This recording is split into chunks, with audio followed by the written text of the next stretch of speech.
சங்கீதம் 22. அகிலேட் ஷகார் என்னும் ராகத்தில் பாடி ராகத்தலைவனுக்கு ஒப்புவிக்கப்பட்ட தாவீதின் சங்கீதம். என் தேவனே, என் தேவனே, ஏன் என்னை கைவிட்டீர்? எனக்கு உதவி செய்யாமலும் நான் கதறிச் சொல்லும் வார்த்தைகளை கேளாமலும் ஏன் தூரமாயிருக்கிறீர்? என் தேவனே, நான் பகலிலே கூப்பிடுகிறேன், உத்தரவு கொடீர். இரவிலே கூப்பிடுகிறேன், எனக்கு அமைதல் இல்லை.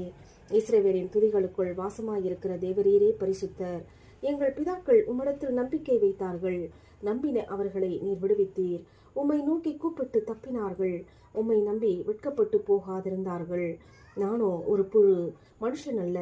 மனுஷரால் நிந்திக்கப்பட்டும் ஜனங்களால் அவமதிக்கப்பட்டும் இருக்கிறேன். என்னை பார்க்கிறவர்கள் எல்லாரும் என்னை பரியாசம் பண்ணி உதட்டை பிதுக்கி தலையை துலுக்கி, கர்த்தர் மேல் நம்பிக்கையாயிருந்தானே, அவர் இவனை விடுவிக்கட்டும், இவன் மேல் பிரியமாயிருக்கிறாரே, இப்பொழுது இவனை மீட்டு விடட்டும் என்கிறார்கள். நீரே என்னை கர்ப்பத்திலிருந்து எடுத்தவர். என் தாயின் முளைப்பாலை நான் உண்கையில் என்னை உம்முடைய பேரில் நம்பிக்கையாயிருக்க பண்ணினீர். கர்ப்பத்திலிருந்து வெளிப்பட்ட போதே உமது சார்பில் விழுந்தேன். நான் என் தாயின் வயிற்றில் இருந்தது முதல் நீர் என் தேவனாயிருக்கிறீர். என்னை விட்டு தூரமாகாதேயும். ஆபத்து கிட்டியிருக்கிறது, சகாயரம் இல்லை. அநேகம் காளைகள் என்னை சூழ்ந்திருக்கிறது. பாசான் தேசத்து பலத்த எருதுகள் என்னை வளைந்து கொண்டது. பீறி கெர்ச்சிக்கிற சிங்கத்தைப் போல் என் மேல் தங்கள் வாயை திறக்கிறார்கள். தண்ணீரைப் போல ஊற்றுண்டேன்.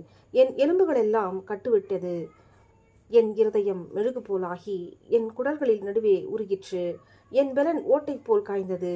என் நாவு மேல்வாயோடே ஒட்டி கொண்டது. என்னை மரணத்தூளிலே போடுகிறீர். நாய்கள் என்னை சூழ்ந்திருக்கிறது. பொல்லாதவர்களின் கூட்டம் என்னை வளைந்து கொண்டது. என் கைகளையும் என் கால்களையும் உருவ குத்தினார்கள். என் எலும்புகளையெல்லாம் நான் எண்ணலாம். அவர்கள் என்னை நோக்கி பார்த்து கொண்டிருக்கிறார்கள்.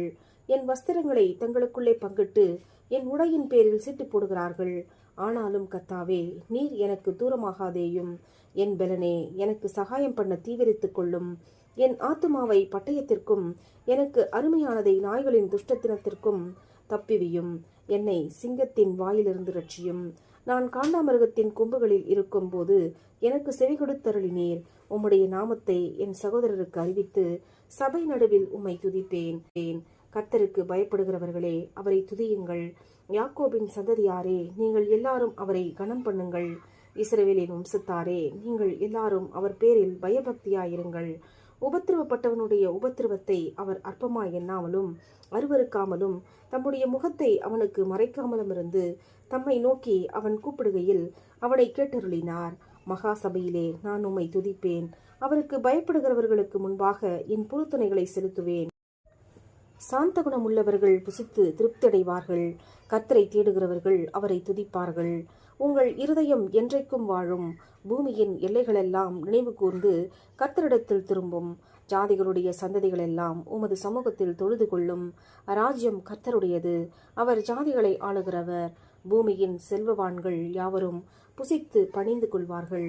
புழுதியில் இறங்குகிறவர்கள் யாவரும் அவருக்கு முன்பாக வணங்குவார்கள். ஒருவனும் தன் ஆத்துமா அழியாதபடி அதை காக்கக்கூடாதே. ஒரு சந்ததி அவரை சேவிக்கும்.